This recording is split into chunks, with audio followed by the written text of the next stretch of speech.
देश की राजधानी दिल्ली में वीवीआईपी इलाके का जो लुटियन जोन के जो बंगले हैं उनमें से एक बंगला काफ़ी ज़्यादा चर्चा में है और उसके पीछे की जो वजह है वो बेहद ख़ास है। तो इस वक्त मैं 17 मोतीलाल नेहरू मार्ग पर खड़ी हूँ और आजकल इस बंगले की जो चर्चा है वो बहुत ज़्यादा है।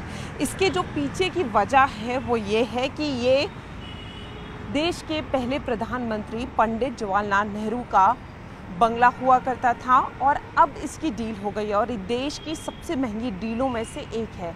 यानी ये बताया जा रहा है कि इसके लिए 1400 करोड़ की बात कही जा रही थी, लेकिन 1100 करोड़ में इसकी डील हुई है।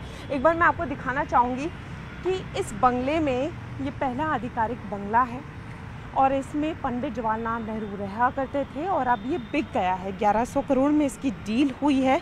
इसको जो लिया गया है, जो डील हुई है उसमें अभी अंतिम चरण पर जो एक प्रक्रिया होती है वो चल रही है। यानी नॉमिनेशन के बाद यह नाम मालिक के नाम के साथ ये पूछा गया है कि अगर ये किसी की प्रॉपर्टी है तो वो आके क्लेम कर दे, नहीं तो उसके बाद जिन्होंने लिया है वो उनको मिल जाएगी। तो इसको जिन्होंने ख़रीदा है वो राजकुमारी कक्कड़ है और रानी बीना है। ये राजस्थान से हैं और इन लोगों ने जो है ख़रीदा है, बेवरेज इंडस्ट्री के जो मालिक हैं उनकी तरफ से 1100 करोड़ की जो ये डील है ये पूरी हुई है। तो काफ़ी चर्चाओं में ये बंगला है, क्योंकि इसके पीछे की बात ये है कि इसको काफ़ी टाइम से बेचने की बात की जा रही थी, क्योंकि ये एक ऐसा बंगला है जो लुटियंस इलाके में आता है। इसका जो हाई स्टेटस है, जिस तरीके का बंगला है, ये काफ़ी ज़्यादा जो है पैसों की बात हो रही थी और इसको कोई बहुत ज़्यादा रिच फैमिली में से ही कोई ले सकता था और ये काफ़ी हाई प्रोफाइल की डील है।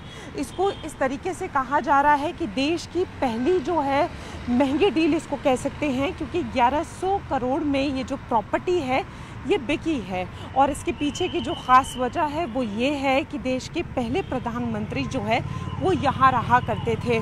तो जाहिर सी बात है कि ये जो जगह है ये देश के प्रधानमंत्री के नाम से, क्योंकि यहाँ पे वो रहा करते थे, लेकिन अब इसको ख़रीद लिया गया है और जो मालिक हैं, अगर नॉमिनेशन की प्रक्रिया पूरी हो जाती है तो वो यहाँ पर रहेंगे। तो ये 17 नंबर जो हम आपको दिखा रहे हैं, और देखिए यहाँ पर उनकी एक नेम प्लेट भी जो थी वो लगी रहती थी, वो इस वक्त नहीं है। अब यहाँ पर जो अगला मालिक होगा ये नेम प्लेट उसकी होगी। तो पहले प्रधानमंत्री के बाद यहाँ पर दूसरी नेम प्लेट लगेगी और वो है उस मालिक की जिसने ये बंगला ख़रीदा है। कैमरामैन प्रकाश के साथ फराह खान, न्यूज़ 18 दिल्ली।